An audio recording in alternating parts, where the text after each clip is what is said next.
Hola a todos, soy Olimpia. Gracias por estar aquí conmigo en este maravilloso lugar llamado la Biblioteca de los Sueños. Y tengo una gran historia que contarles.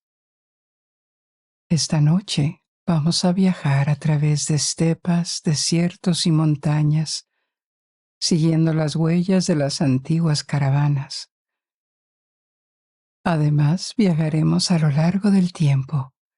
Seguro que has oído hablar de la Ruta de la Seda, una ruta comercial que unía China en el oriente con el Mediterráneo en el occidente, que duró siglos. Pero ¿cómo funcionaba exactamente y por qué apareció? ¿Era una sola ruta o había varias? ¿Quién transportó estos bienes preciosos a lo largo de miles de kilómetros, que se desarrolló durante más de 1500 años de actividad? ¿Cómo cambió el mundo como resultado de esta forma temprana de globalización comercial? Esto es lo que vamos a explorar. Como siempre, no es necesario que veas el video para seguirlo. Si te quedas dormido y deseas reanudar el video más tarde o saltar directamente a una parte particular de la historia, las marcas de tiempo se enumeran en la descripción y están fijadas en el primer comentario también, además de enlaces a diferentes opciones de transmisión, como Spotify, Apple Podcasts y Amazon Music, que tal vez sea más adecuado para ti. Si te es posible, también te pido te suscribas a mi canal y le des al botón me gusta. Esto nos puede ayudar a mantener los comerciales a lo mínimo. Si lo deseas, puedes cerrar los ojos y olvidarte de cualquier preocupación mientras nos embarcamos en esta aventura juntos. Pero antes de comenzar, asume una posición cómoda. Tal vez te puedas mover un poco para calmarte y acomodarte. Toma una respiración larga y relajante y cuando exhales, libera esa tensión en tus hombros, tu cuello. Siente cómo tu cara se suaviza y tu mandíbula se relaja. Asegúrate de que tus dedos no estén apretados y que tus piernas también estén relajadas. Y permite que el sonido de mi voz te guíe a través de este viaje. Y ahora empecemos. La Ruta de la Seda es una invitación a preguntarnos sobre los orígenes del comercio a larga distancia en la historia de la humanidad. Curiosamente, mucho antes del establecimiento de la Ruta de la Seda, los historiadores habían reflexionado sobre el inicio de esta ruta específica, o más exactamente, de esta red. Exploraremos por qué. La creación de esta red se atribuye generalmente al siglo II a.C., hace unos 2100 años. Fue el resultado de la expansión de la dinastía imperial Han en China hacia Asia Central, pacificando regiones que antes se consideraban demasiado peligrosas para cruzarlas. Este movimiento posicionó al Imperio Han junto a otro gran imperio de la época, el Imperio Parto.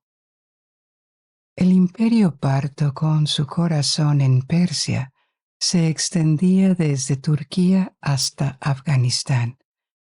Estas dos grandes entidades funcionaban como enlace entre el este de Asia y el mar Mediterráneo. Ambos imperios estaban mutuamente interesados en el comercio, comprando y vendiendo los bienes que necesitaban. En consecuencia, fue este interés compartido el que inició el inicio de la ruta comercial tan extensa. Sin embargo, los intercambios entre Asia, Oriente Medio, Europa y África existían mucho antes de esto. Este hecho se demuestra, por ejemplo, con el descubrimiento de restos que probablemente son seda china en el antiguo Egipto, que se remontan al siglo XI a.C., un milenio antes de la apertura de la ruta de la seda. Otro ejemplo fue el desenterramiento de adornos de seda y cinturones de origen chino en una tumba cercana de Stuttgart, Alemania, fechada en el siglo VIII a.C. Por lo tanto, las mercancías eran capaces de viajar a una gran escala, incluso sin la existencia de la ruta de la seda. Otra red comercial crítica a través de Eurasia fue la ruta de la estepa, que se estableció al menos 2000 años antes de que existiera la ruta de la seda. En esta ruta de la estepa se intercambiaban diversos bienes, entre ellos la seda, pieles, piedras preciosas, joyas, instrumentos musicales y, sobre todo, caballos de Asia Central, que eran codiciados por los chinos. Esta ruta informal de la estepa se mantuvo en funcionamiento durante muchas generaciones gracias a las tribus nómadas que residían desde Ucrania hasta Mongolia, y sabemos que existieron gracias a los descubrimientos arqueológicos, donde los artefactos se localizaron en tumbas o ruinas a miles de kilómetros de su origen. Los ejemplos incluyen piezas de seda que mencioné antes, descubiertas en Egipto y Alemania, y piedras preciosas como el jade y el lapislázuli, que habían viajado distancias significativas. Se cree que estos intercambios a larga distancia aparecieron debido al estilo de vida de los pueblos que ocupaban las estepas de Europa del Este y Asia. A pesar de que estaban en contacto con asentamientos fijos y habían desarrollado su propio oficio y un cierto nivel de avance técnico, mantuvieron su estilo de vida nómada. Como tales, a menudo se desplazaban por un gran territorio, sin fronteras fijas. Tenían grandes áreas que consideraban suyas, y también varios vecinos, y estaban bien situados para conectar a los pueblos que vivían lejos mediante el transporte de mercancías. Esta ruta de la estepa ciertamente no fue tan intencional como lo sería la ruta de la seda. Parece que apareció espontáneamente como una vasta red de pueblos que conocían a sus vecinos inmediatos, y a través de esta vasta área circularon bienes y culturas.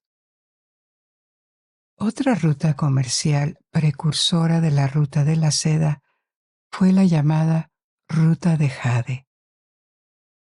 El jade era muy preciado en China.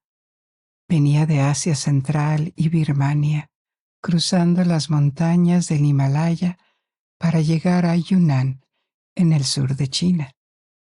Este viaje atravesó algunas de las regiones más remotas y difíciles del mundo.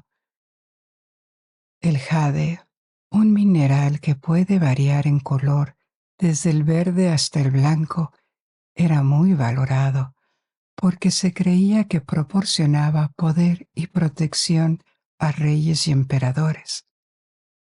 Como resultado, patrocinaron este comercio. Una ilustración de las influencias culturales de lejos se ve en las artesanías chinas, hechas con jade del primer milenio antes de Cristo. Estas piezas se inspiraron en los estilos de los escritas, pueblos nómadas de las estepas de Asia Occidental y Europa Oriental, siglos antes de la apertura de la ruta de la seda.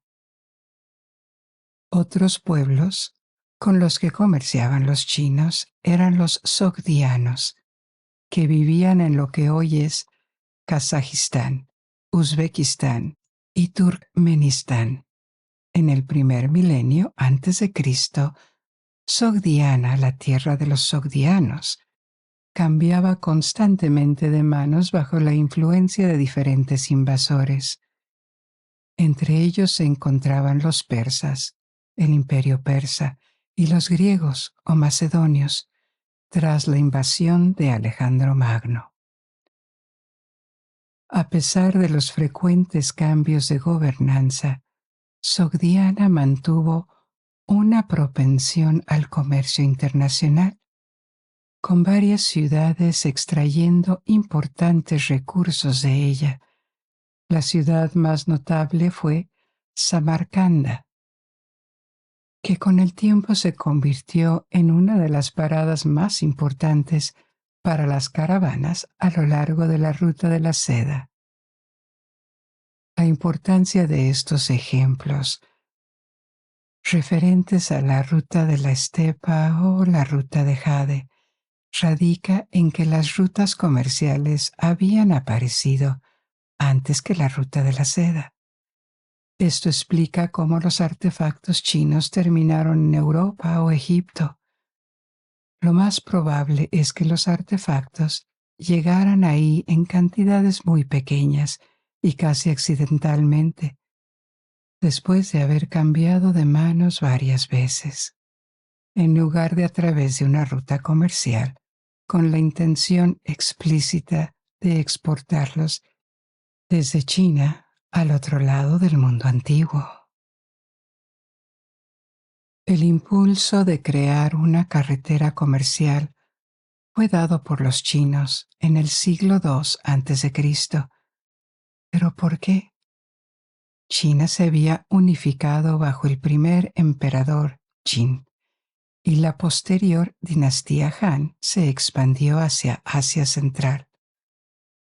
La administración Han se dio cuenta de que las ciudades importantes y desarrolladas estaban situadas tierra adentro, en el Asia Central. Al darse cuenta de su potencial, enviaron embajadas. El emperador recibió informes de sus embajadores, en particular de Zhang Qian, a finales del siglo II a.C., que abogaba por el establecimiento de relaciones comerciales. Asia Central ofrecía bienes atractivos como oro o piedras preciosas y otros materiales valiosos, así como caballos. Estos productos podían intercambiarse por productos chinos, como el té, la seda, la laca y diversos artículos artesanales. El embajador Zhang Qian también informó sobre los países vecinos más al oeste y al sur como Persia, que estaba controlada por los partos, y otras naciones como India y Mesopotamia. Un detalle que intrigaba particularmente a China era el hecho de que Asia Central criaba caballos altos y poderosos, superiores en combates a los de China.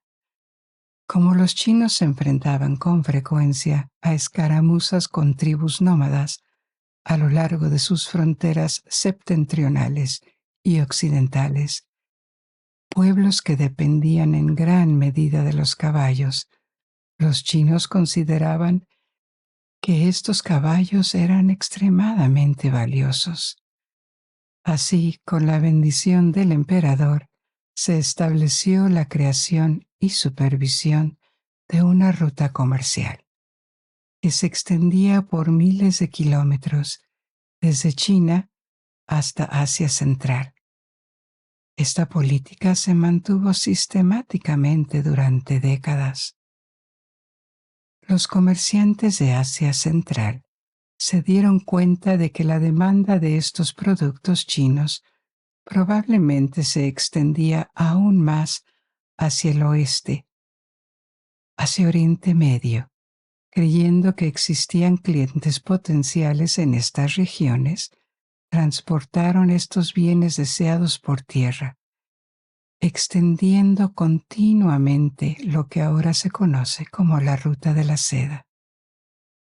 También durante el siglo I a.C., se abrió una ruta alternativa a la India por mar. Se inició en el norte del actual Vietnam, en la región de Chiao Chi, que en ese momento estaba gobernada por los chinos, y navegó a través de puertos en las costas de la India y Sri Lanka. Esta ruta se extendía hasta Oriente Medio, culminando en el Mar Rojo. Los barcos en esta ruta marítima o las caravanas en la ruta terrestre no recorrían toda la distancia desde China hasta el mundo occidental. Desde el principio, el comercio a lo largo de esta extensa ruta fue facilitada por intermediarios. Los comerciantes indios compraban los productos en la India y los transportaban hacia el oeste para revenderlos con una ganancia. Prácticas similares fueron adoptadas por los pueblos de las estepas y los desiertos de Asia Central en la ruta terrestre. Por lo tanto, los primeros comerciantes de la Ruta de la Seda nunca viajaron al extremo opuesto. Llevaban las mercancías a puertos y puestos comerciales o mercados, donde las mercancías cambiaban de manos, a veces varias veces, y continuaban hasta que llegaban a su destino final meses después. Esta es la razón por la que muchos historiadores consideran que el término Ruta de la Seda es un poco engañoso. De hecho, había varias rutas y formaban una red con caminos alternativos, ni un solo camino terrestre. La ruta terrestre a través de Eurasia fue significativa, pero se cree que la más importante en términos del volumen de bienes comercializados a lo largo de los siglos fue la ruta marítima. Esta ruta cruzaba el Océano Índico y los productos que transitaban no eran solo de chinos o del Mediterráneo.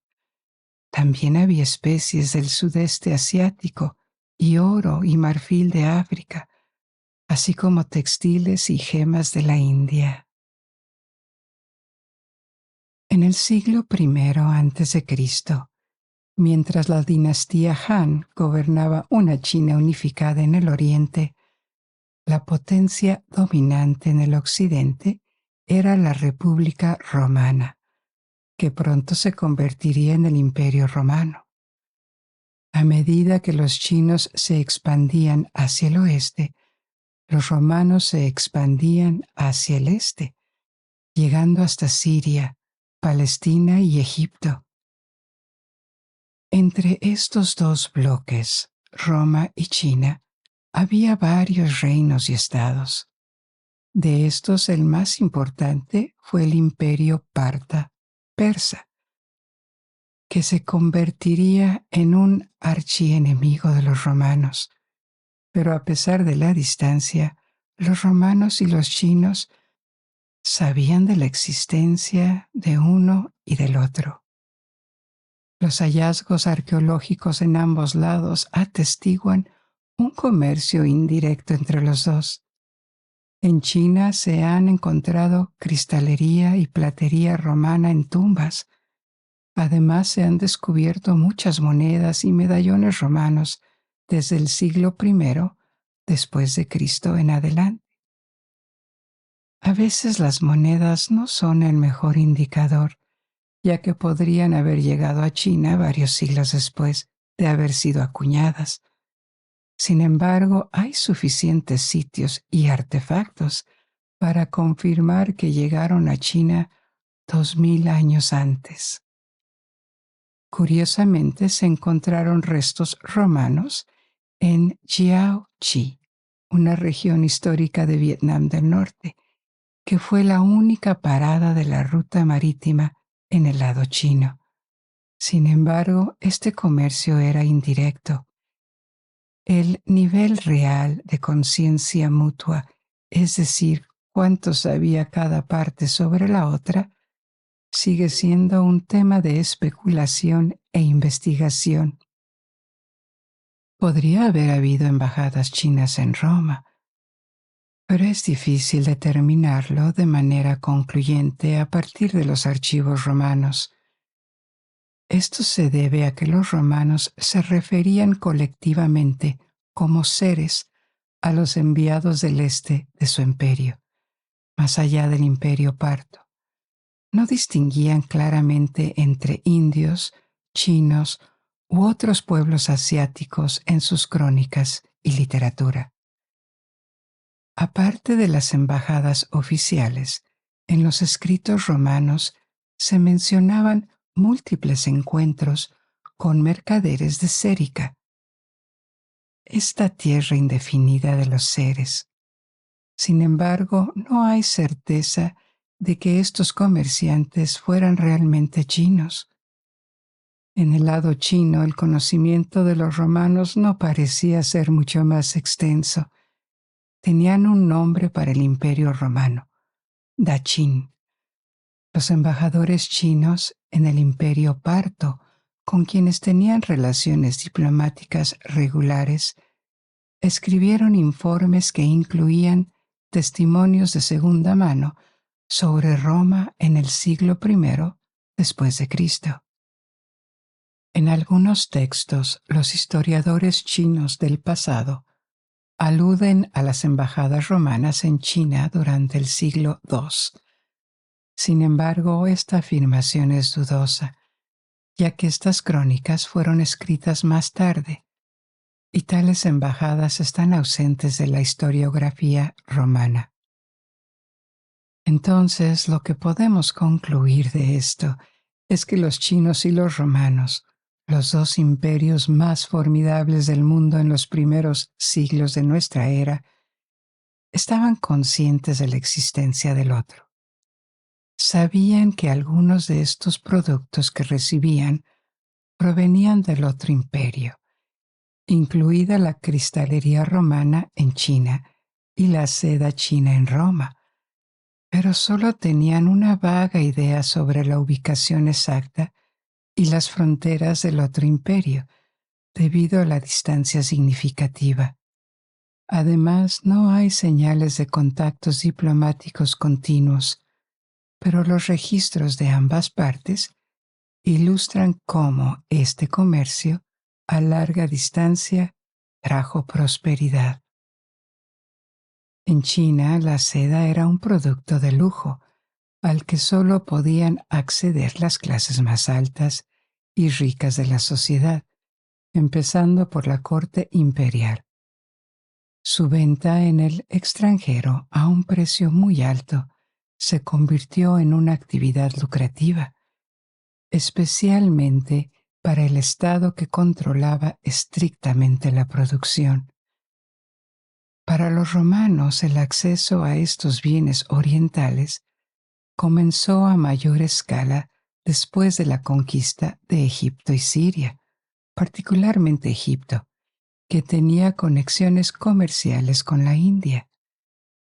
En la época de Augusto, a principios del siglo I después de Cristo, había hasta 120 barcos que zarpaban cada año desde el Egipto romano hasta la India.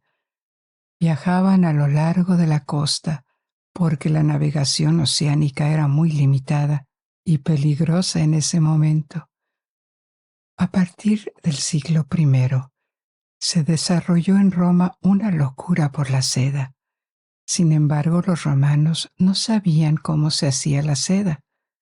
Suponían que se obtenía de un árbol. En consecuencia, estaban muy lejos de ser capaces de producir seda por sí mismos.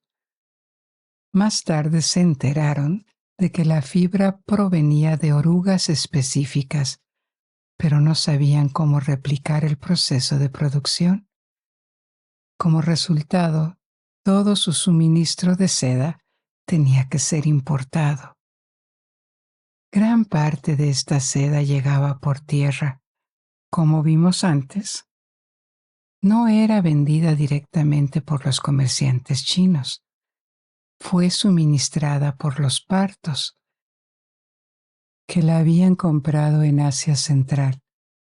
Al menos se proporcionaba cuando las guerras intermitentes con los romanos lo permitían.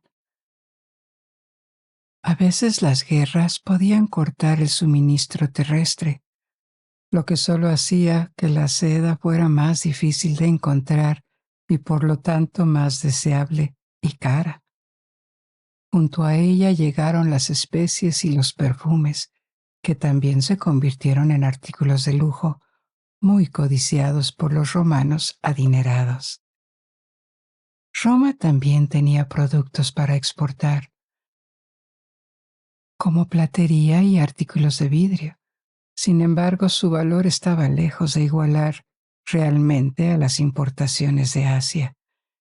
Al principio, este desequilibrio comercial se convirtió en una fuente de preocupación para las autoridades, ya que la diferencia debía pagarse en oro. Esto creó una salida de oro hacia Asia. En reacción, las autoridades intentaron limitar las importaciones de seda. El Senado romano emitió varios edictos para condenar el uso de la seda por motivos económicos y morales. Las ropas de seda eran calificadas de decadentes e inmorales porque eran muy delgadas, mucho más delgadas y ligeras que las telas romanas tradicionales. La verdadera preocupación, sin embargo, era este flujo de oro, y ni las condenas morales ni las económicas lograron detener el apetito por la seda. Los chinos y los romanos no fueron los únicos beneficiados. Entre ellos estaban todos estos intermediarios de la India, Asia Central y Oriente Medio, que contribuyeron al funcionamiento de su segmento en la ruta de la seda, adquiriendo mercancías y transportándolas, así como vendiendo localmente. Miles, si no decenas de miles de personas vivían de este oficio, desde porteadores hasta ricos comerciantes, que armaban barcos y organizaban caravanas en tierra. Viajar en grupos por tierra por seguridad y economías de escala era una práctica antigua, pero se convirtió en estándar en la ruta de la seda. Tan pronto como los chinos comenzaron a impulsar la ruta de la seda hacia Asia Central, enviaron caravanas. Con un flujo regular de estas caravanas, los alojamientos y lugares de descanso se volvieron esenciales a lo largo de la ruta de la seda, lo que llevó a la proliferación de posadas, especialmente conocidas como caravasares.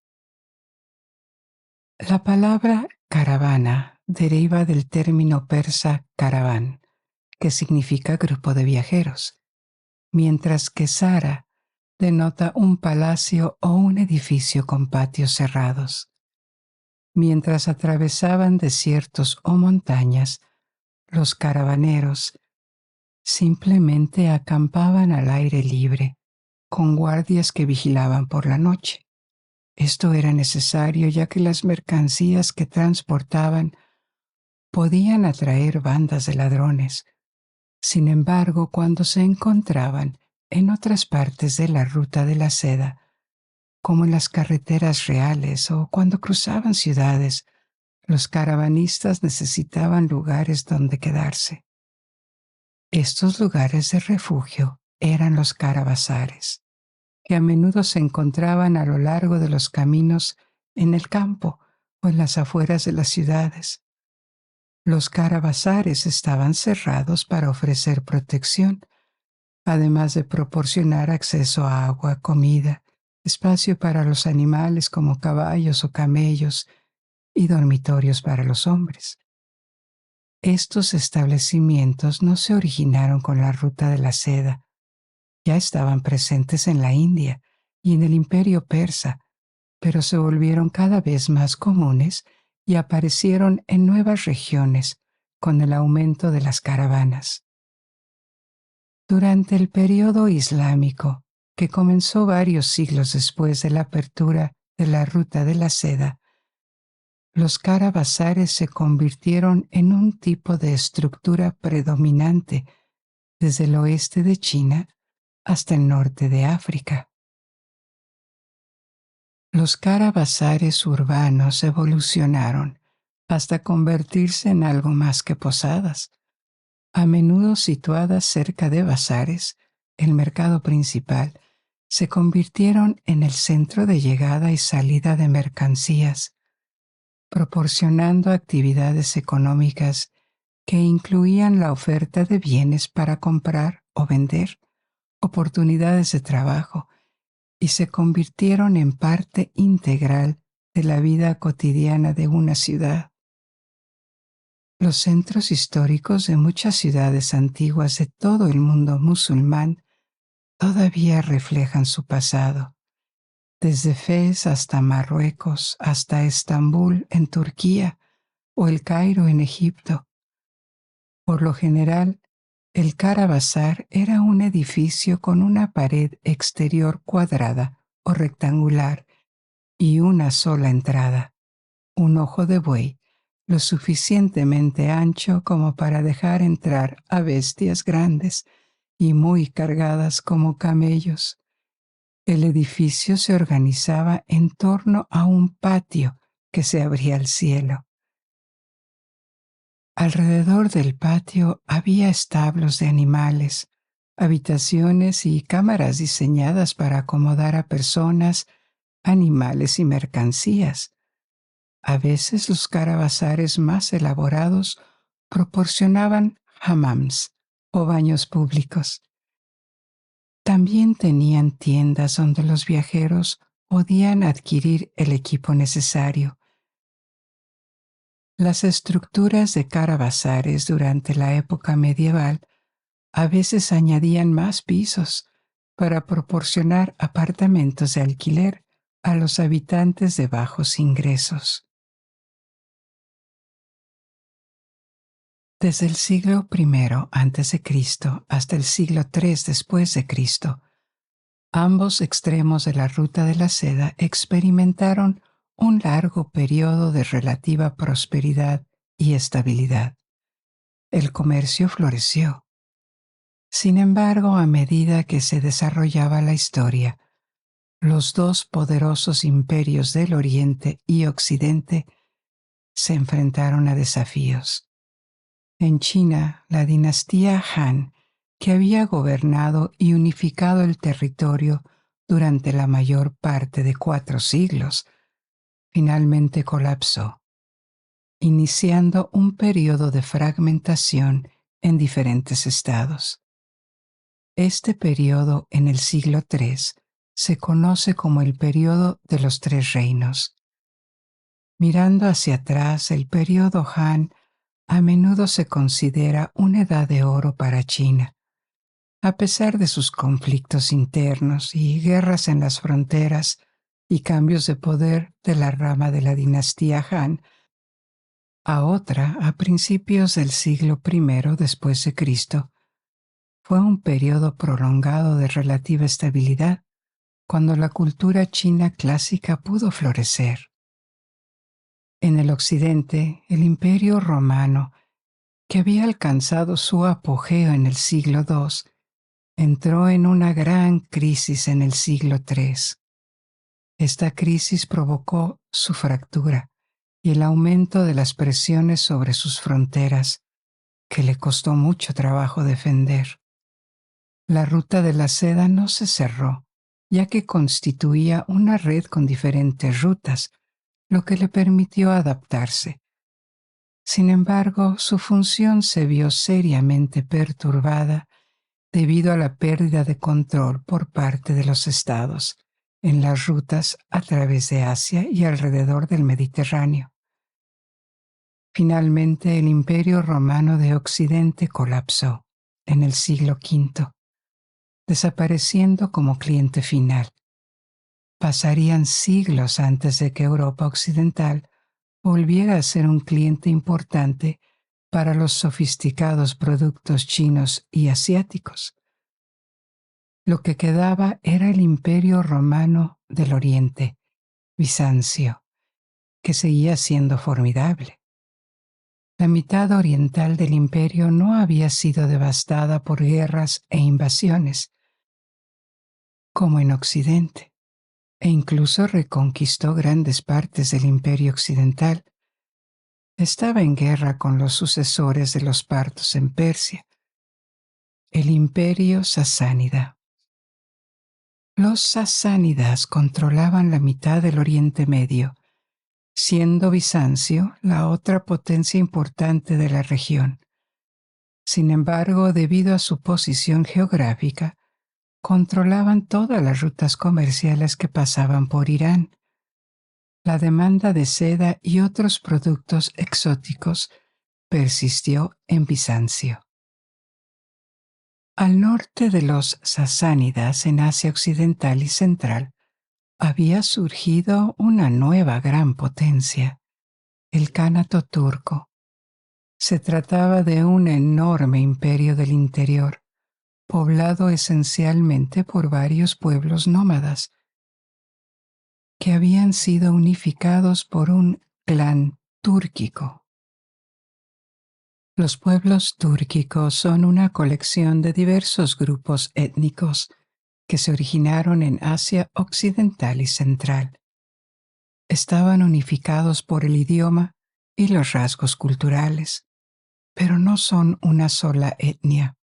Son distintos de los turcos modernos, pero están históricamente relacionados.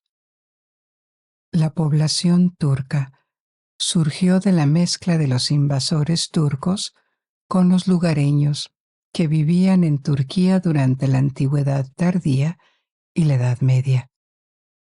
Esto significó que en el siglo VI después de Cristo, el Cánato turco se había expandido para cubrir una vasta área que se extendía desde Mongolia en el este hasta el mar Caspio en el oeste. A pesar de su tamaño, no estaba densamente poblado y culturalmente era una colección de diferentes pueblos, incluidos los sogdianos de Asia Central que mencioné antes. El sogdiano era uno de los idiomas oficiales de este cánato, junto con el turco antiguo. Un cánato es un término que se refiere a un caciquesco o reino. Por lo general se usa para las poblaciones turcas, mongolas y tártaras de Asia que estaban gobernadas por un kan o jefe.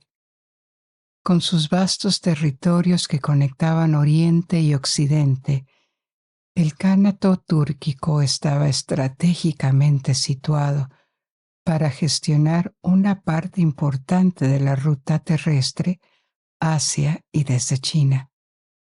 Esto fue especialmente cierto debido a que los chinos perdieran el control de sus posesiones en Asia Central tras la caída de la dinastía Han.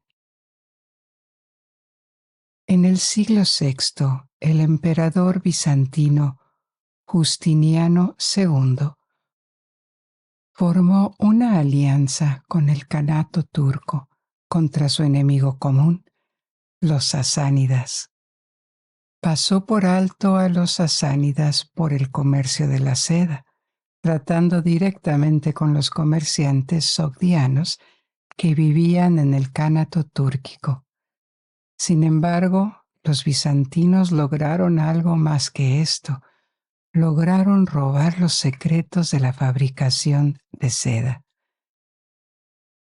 50 años antes de esta alianza, el emperador Justiniano envió monjes como espías a lo largo de la ruta de la seda, desde Constantinopla hasta China.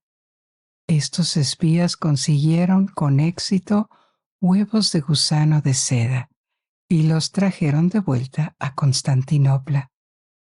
Esto permitió a los bizantinos comenzar su propia producción de seda. Y esto se convirtió en una actividad rentable para el Imperio Romano de Oriente, que controlaba el monopolio de la producción de seda durante siglos en el Mediterráneo. Esta producción se centró en Constantinopla y el norte de Grecia. A pesar de sus esfuerzos, no podían rivalizar con los chinos en términos de calidad. China ya tenía miles de años de experiencia en la fabricación de seda en este punto. El lujo de la seda china superó al de la seda bizantina, por lo que no detuvo las importaciones. La prueba de que la ruta de seda todavía estaba operativa durante la Antigüedad tardía es el descubrimiento de monedas acuñadas en Constantinopla durante el siglo VI, encontradas en las tumbas chinas. La historia de Bizancio es la de una decadencia muy larga y lenta, intercalada con periodos de recuperación y conquista, así como de colapso. Sin embargo, durante el siglo VI, Bizancio todavía estaba en buena forma y se estaba expandiendo. Los chinos se dieron cuenta de que el Imperio Romano había sufrido cambios, aunque no estaban completamente al tanto de los detalles. Sabían que el antiguo Imperio Romano, conocido como Daqin, se había fracturado o había cambiado de capital. Llamaron al Imperio Bizancio Fulin y lo reconocieron como un buen cliente final para la seda, la laca y la cerámica. Luego llegó el siglo VII, que trajo cambios significativos a la ruta de la seda. Ocurrieron dos acontecimientos importantes: el ascenso de la dinastía Tang en China, que se considera una edad de oro. Los Tang reunificaron China bajo su dominio y reconquistaron las regiones occidentales, liberando una guerra contra los turcos y los tibetanos. Recuperaron el control de la ruta de la seda, ya que controlaban una parte sustancial de la ruta terrestre hacia el oeste. Esto les permitió establecer un comercio directo con los sogdianos en Asia Central y los comerciantes persas.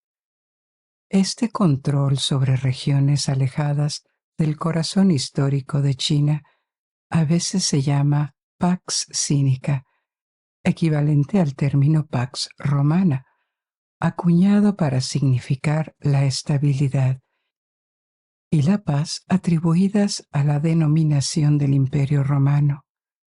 Había habido una primera Pax Sinica bajo los Han y la nueva, la segunda, con los Tang.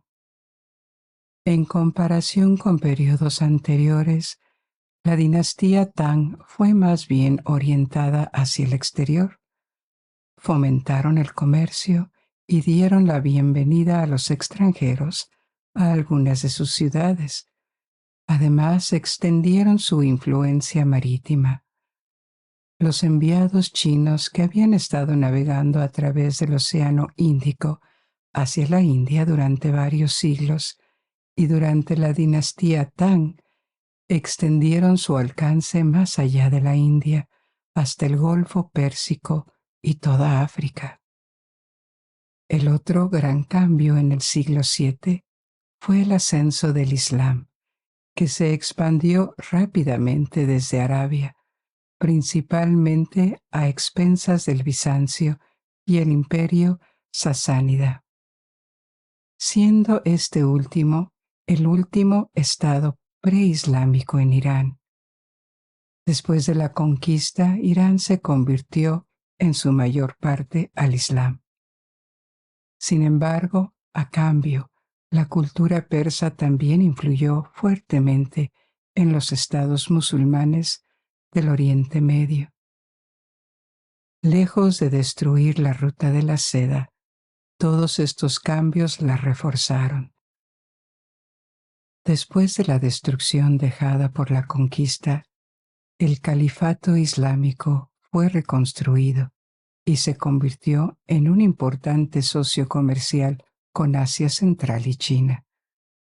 La conquista musulmana se extendió a Asia Central en el siglo VIII, hasta que chocó con los chinos y su expansión hacia el oeste. En el año 751 tuvo lugar una gran batalla, la batalla de Talas, entre el califato abasí y sus aliados del imperio tibetano y un ejército de la dinastía Tang. El bando musulmán ganó la batalla, pero después de eso, el comercio se reanudó porque era ventajoso para ambos bandos. Aunque se discute la consecuencia de este enfrentamiento militar, podría haber sido una mayor difusión de tecnología y las técnicas chinas hacia Occidente. Los abasíes tomaron cientos de prisioneros de guerra que fueron llevados al territorio abasí y habrían vivido ahí utilizando los oficios que conocían, incluido el tejido de seda y la fabricación de papel.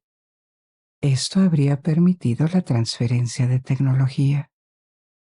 La fabricación de papel estaba muy extendida en China, mientras que en Oriente Medio y el mundo mediterráneo, las formas más comunes de soportar papel para la escritura era el papiro, con el pergamino como alternativa de alta gama.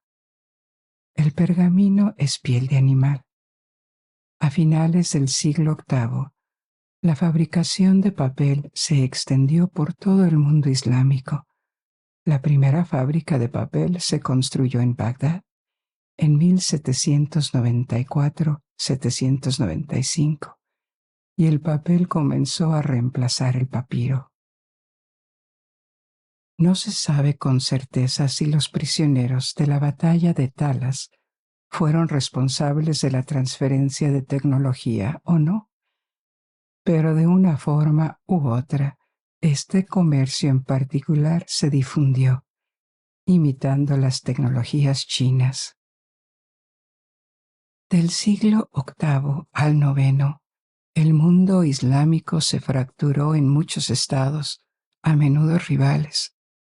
A pesar de ello, la ruta de la seda entró en una nueva edad de oro. Todavía era operada por personas de Asia Central, como los sogdianos y los turcos, ahora convertidos al Islam para la mayoría de ellos, por los persas, los árabes y los bizantinos.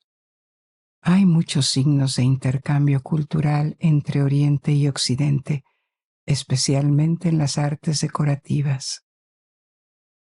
Los artesanos musulmanes se inspiraron en la estética china y viceversa.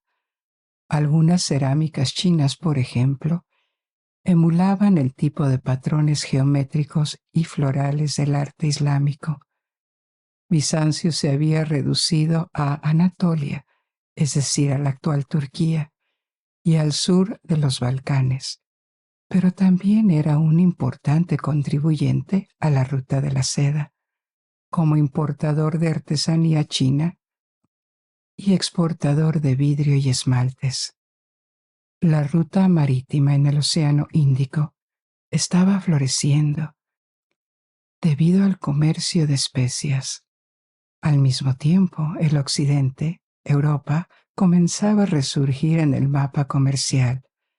Después de la caída del Imperio Romano de Occidente, Europa Occidental, que alguna vez fue un participante activo en la ruta de la seda, se extendía hasta Roma. Se involucró significativamente menos. A partir del siglo V, El camino culminó en el Levante y Constantinopla, con muy pocos productos exóticos que llegaban a Europa Occidental. Sin embargo, los reinos de Europa Occidental, emergiendo de la Edad Media, reavivaron su interés por las especias y los productos de lujo. Este resurgimiento creó fortunas para ciudades italianas como Venecia y Génova y reforzó económicamente Bizancio, la puerta de entrada natural a Oriente para los europeos. Las mercancías que llegaban a Constantinopla u otros pueblos del Bizancio eran llevadas a Italia por comerciantes italianos y desde ahí eran reexportadas a Europa Occidental. Este comercio no solo estaba plagado de riesgos, como las interrupciones de las guerras y las amenazas de la piratería, sino que también era extremadamente lucrativo.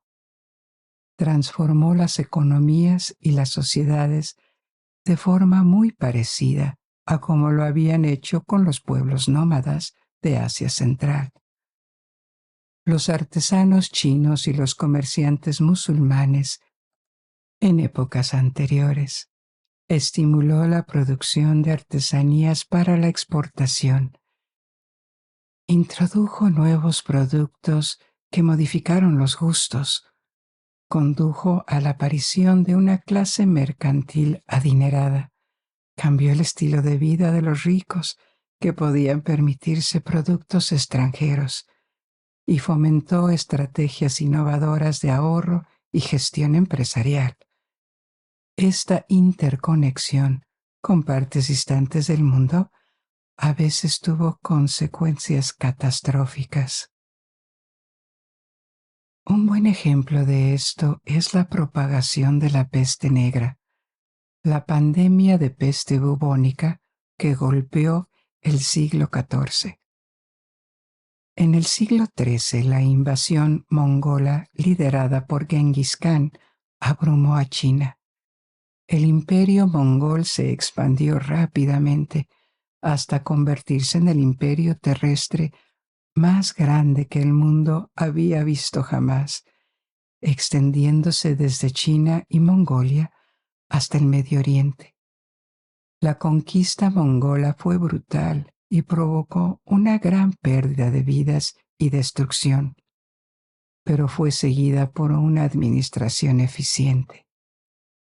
Después de que más y más provincias fueron incluidas dentro del imperio mongol durante su expansión en los siglos XIII y XIV, se volvieron más interconectadas y relativamente libres de guerra.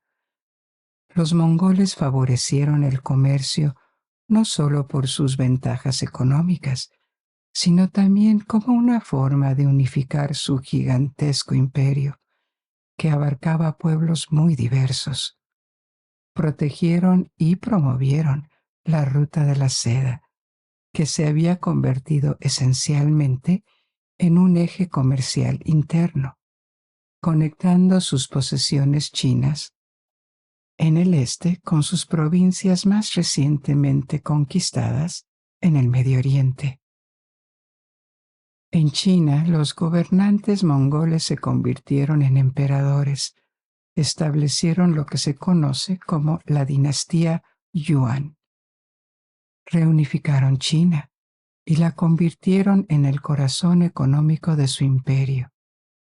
El comercio trajo una gran prosperidad a algunas ciudades chinas y de Asia Central como Bujará y Samarcanda. Durante un tiempo también revitalizó ciudades árabes como Bagdad, que había sido devastada por la invasión. Sin embargo, el imperio servía como conducto para mucho más que mercancías. Los patógenos también podían viajar a través de su vasto alcance. La peste bubónica causada por una bacteria transmitida por pulgas que vivían en ratas también infectó fácilmente a los humanos. En general, se cree que la bacteria tomó una forma secundaria durante la pandemia que la hizo transmisible a través del contacto de persona a persona. Se cree que esta bacteria apareció originalmente en Asia Central, específicamente en las montañas Tian Shan, en la frontera de la actual China y Kirguistán, hace unos 2600 años. A partir de ahí se extendió en múltiples ocasiones, lo que dio lugar a varias epidemias antiguas y medievales.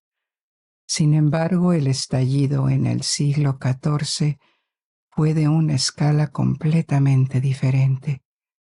Se supone que fue introducida en Europa durante un asedio.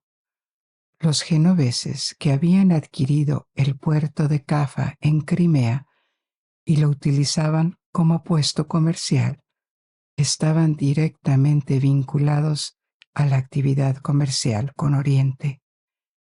El puerto fue asediado por la Horda de Oro, el cánato que gobernaba el sector noroeste del Imperio Mongol. La plaga había viajado desde Asia Central hasta Crimea, a lo largo de la ruta de la seda, y los soldados de la Horda de Oro estaban sucumbiendo a ella. En lugar de retirarse, los ejércitos arrojaban sus cuerpos por encima de las murallas de Cafa. Así que la epidemia comenzó también en Cafa. A partir de ahí, lo más probable es que se extendiera por todo el Mediterráneo, llegando a Constantinopla, luego Italia, al norte de África y pronto a toda Europa. Esta dispersión probablemente fue facilitada por las pulgas que vivían en las ratas que viajaban en los barcos genoveses. Durante varios años, la pandemia asoló Europa y Medio Oriente, matando a más de un tercio de la población. La gente no entendía cómo se propagaba la enfermedad. Se dieron cuenta de que evitar el contacto y cerrar ciudades del mundo podía ayudar, y esta medida salvó muchas vidas. Pero de 1346 a 1353, la enfermedad avanzó sin control. Esto podría haber ocurrido sin la ruta de la seda y, más ampliamente, sin la existencia de rutas comerciales que conectaran Asia con Europa. Sin embargo, es probable que la propagación rápida y destructiva se debiera a la intensa actividad de las caravanas y al movimiento de poblaciones dentro del Imperio Mongol, que había transformado efectivamente la ruta de la seda en una autopista para los patógenos. Antes de que esto sucediera en el siglo XIII, los europeos occidentales habían comenzado a reinvertir y explorar esta conexión comercial con el lejano oriente. Esencialmente eran misioneros y comerciantes. El más famoso de ellos fue sin duda Marco Polo, el comerciante y explorador veneciano que viajó por tierra. Sin embargo, no fue el primero. Sus predecesores son menos conocidos porque sus relatos fueron menos leídos y no lograron tener un impacto significativo en Europa Occidental. Entre las personas notables se encuentra Guillermo de Rebruck, misionero y explorador flamenco; Benito de Polonia, fraile franciscano; Giovanni de Pian del Carpine, diplomático italiano; y André de Longjumeau, misionero francés. Todos estos hombres viajaron al corazón del Imperio Mongol. Algunos incluso fueron recibidos en la corte del Gran Khan. Comenzaron a informar a Europa sobre todas estas costumbres, los idiomas y la situación política en el lejano oriente. Marco Polo, sin embargo, proporcionó un relato particularmente completo y exitoso. Entonces, ¿quién fue Marco Polo? A pesar de su fama, hay muchas incógnitas sobre su vida. Sabemos que nació hacia 1254 en Venecia, en el seno de una familia de comerciantes. Su padre y su tío eran comerciantes ambulantes que entraron juntos en el negocio antes de que Marco naciera. Al igual que otros comerciantes venecianos, establecieron puestos comerciales en diferentes lugares, incluyendo al menos uno en Constantinopla y otro en Crimea. En este momento los comerciantes venecianos y generales seguían esta ruta. Empleaban a personas que se encargaban de las actividades cotidianas, como recibir envíos de otros puestos comerciales, comprar y vender mercancías, mantener registros y buscar oportunidades. El trabajo de crear y mantener esta red implicó viajes regulares y exploración. Su padre y su tío eran particularmente emprendedores, porque cuando Marco era aún un niño, siguieron la ruta de la seda hasta el lejano oriente y conocieron al emperador mongol de China, Kublai Khan. Estaban entre el puñado de europeos occidentales que viajaron a China por tierra en el siglo XIII.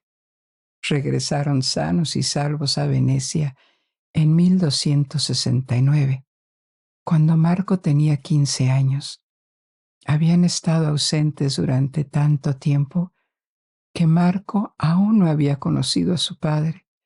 Su madre había fallecido, por lo que fue criado por una tía y otro tío.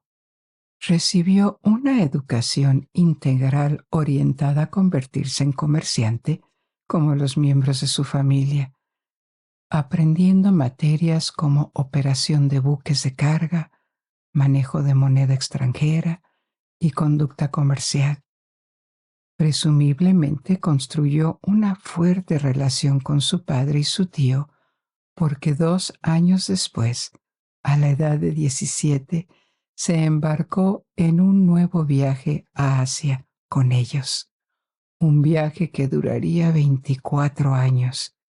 Este viaje resultó ser bastante agitado. Las experiencias de este viaje se publicaron más tarde en un libro llamado Los viajes de Marco Polo. Este libro fue muy leído, más allá de Venecia, que popularizó a Marco Polo. Es por eso que su nombre eclipsó a todos los demás viajeros europeos de la Edad Media a China. Sin embargo, no se debió solo a un libro exitoso. Sus aventuras fueron extraordinarias. Junto con su padre y su tío, viajaron de nuevo a lo largo de la ruta de la seda hasta China, donde fueron recibidos por segunda vez por Kublai Khan. El Khan le tomó cariño a Marco, supuestamente debido a su inteligencia. Lo nombró uno de sus emisarios extranjeros. Como enviado del Gran Khan y emperador de China, Marco Polo fue enviado a muchas misiones diplomáticas. Este papel, que no había sido ocupado por ningún otro europeo, le dio la oportunidad de viajar a través de China y el sudeste asiático a India, Birmania, Sri Lanka y Vietnam. Durante 17 años, Marco permaneció en Asia, sirviendo como enviado especial o como funcionario de alto rango. Alrededor de 1291, cuando Marco tenía 37 años y había pasado más de la mitad de su vida en Asia, fue enviado a Persia para acompañar a una princesa junto con su anciano padre y su tío, que aún estaban vivos y también se habían quedado con él en China. Llegaron a Persia en 1293, luego a Constantinopla y finalmente regresaron a Venecia después de 24 años. Marco se había instalado en Venecia y finalmente se había convertido en comerciante, pero aún no. Debido a que Venecia y Génova estaban en guerra, se unió al esfuerzo bélico y fue capturado por los genoveses. Podría haber sido ejecutado o morir en una celda, pero afortunadamente terminó en una prisión de Génova con un compañero de celda que también era escritor. Él le dictaba sus historias y los dos fueron coautores de los viajes de Marco Polo. Finalmente fue liberado en 1299, entonces con 45 años. Esta vez pudo regresar definitivamente a Venecia, donde se casó, tuvo 3 hijos y amasó una fortuna para sí mismo, convirtiéndose en un rico comerciante. Murió ahí en 1324, a la edad de 70 años. Su libro se convirtió en un éxito medieval, pero fue recibido con escepticismo. Sonaba demasiado extraordinario para ser verdad. Su relato era muy diferente al de otros que habían descrito a los mongoles como bárbaros, mientras que presentaba la civilización china y el dominio mongol como prósperos y refinados, arrojándolos bajo una luz positiva. No todos tuvieron la misma experiencia y veían las mismas cosas, lo que podría explicar algunas de estas diferencias.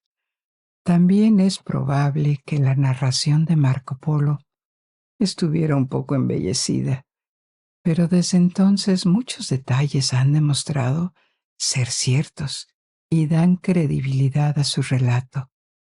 No contenía errores geográficos graves como otros relatos. Su descripción de las ciudades, las costumbres, las monedas utilizadas y la vestimenta resultaron precisas en comparación con los descubrimientos arqueológicos y los registros chinos. Muchas de sus embajadas, incluida la última, en la que acompañó a una princesa mongola a Persia, resultaron ser reales.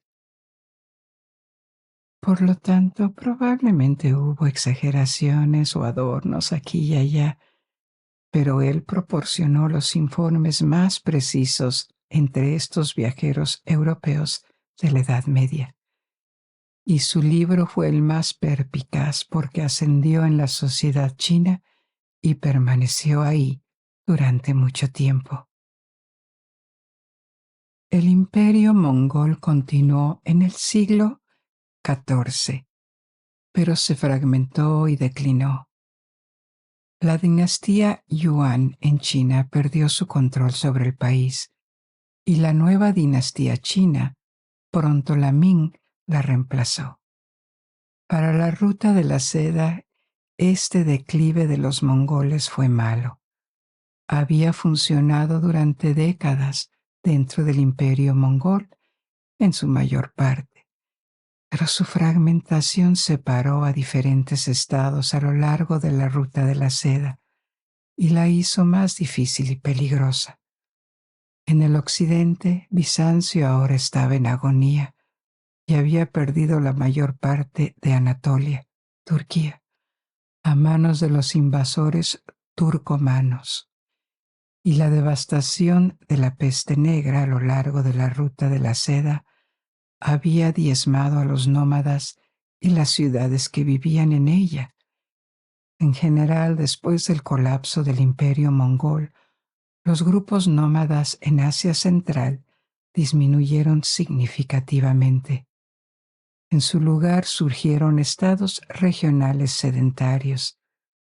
Así que a finales del siglo XIV y XV, la ruta de la seda declinó con ellos. Hubo poco interés por parte de la dinastía Ming en China para impulsarla de nuevo. Los Ming tenían una política muy introspectiva y desalentaban el contacto con los extranjeros. La ruta terrestre a través de Asia Central era más peligrosa. Y en el extremo occidental de la ruta de la seda, el Imperio Otomano se estaba levantando, lo que finalmente separó a Europa occidental del comercio oriental. Esto supuso un importante revés para las ciudades-estado italianas como Venecia. El comercio de caravanas a través de Asia no desapareció, pero nunca recuperó su dominio anterior. Durante los tiempos de Roma y los Han, o del califato abasí y los Tang, o bajo el control mongol, el significado de la ruta había sido muy diferente. En la ruta marítima en el Océano Índico, las especias habían reemplazado en gran medida a los productos chinos. En consecuencia, la ruta de la seda no se cerró, sino que se volvió cada vez menos relevante. Durante más de 1500 años, había sido el eje más importante para el comercio mundial, pero estaba a punto de ser suplantado por rutas más desafiantes y actores diferentes. A finales del siglo XV, los exploradores europeos habían llegado a América, atravesando el sur de África hacia el Océano Índico, y pronto se dirigieron a Asia sin ayuda. Primero llegaron los portugueses desde el este, luego los españoles a través del Pacífico desde el oeste, y fueron seguidos por los holandeses y los franceses y los ingleses. Estas naciones reorganizaron el comercio mundial para su beneficio, navegando directamente a la India y China, comprando los bienes que deseaban, sin tener que depender de ningún intermediario. Los intermediarios que habían prosperado a lo largo de la ruta de la seda durante años. Así fue como la ruta de la seda desapareció poco a poco, dejando tras sí torres de vigilancia en ruinas, fortalezas abandonadas y caravasares en el desierto, junto a caminos que habían estado repletos de caravanas durante siglos y que ahora eran utilizados principalmente por los lugareños.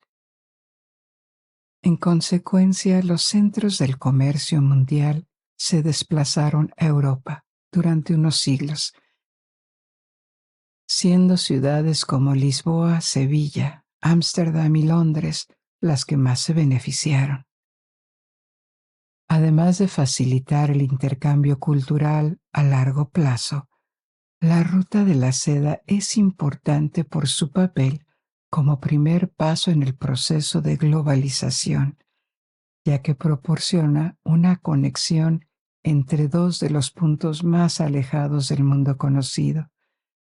Su desaparición tuvo graves consecuencias. No fue la única razón, pero la desaparición de la ruta de la seda contribuyó a la motivación de los europeos para buscar rutas alternativas al Lejano Oriente durante la era de la exploración y el descubrimiento. Sin la seda y la porcelana china y las especies asiáticas, sigue siendo incierto que los portugueses y los españoles hubieran enviado expediciones por todo el mundo cuando lo hicieron. De hecho, la historia del mundo podría haber sido muy diferente en otras circunstancias. Hemos llegado al final de nuestro pequeño viaje de esta noche. Espero hayas disfrutado de esta aventura y te invito a descubrir y aprender más.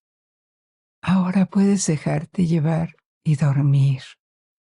O si aún no tienes sueño, puedes elegir otra historia de mi biblioteca en constante crecimiento. Y hasta que nos volvamos a encontrar, buenas noches. Duerme bien.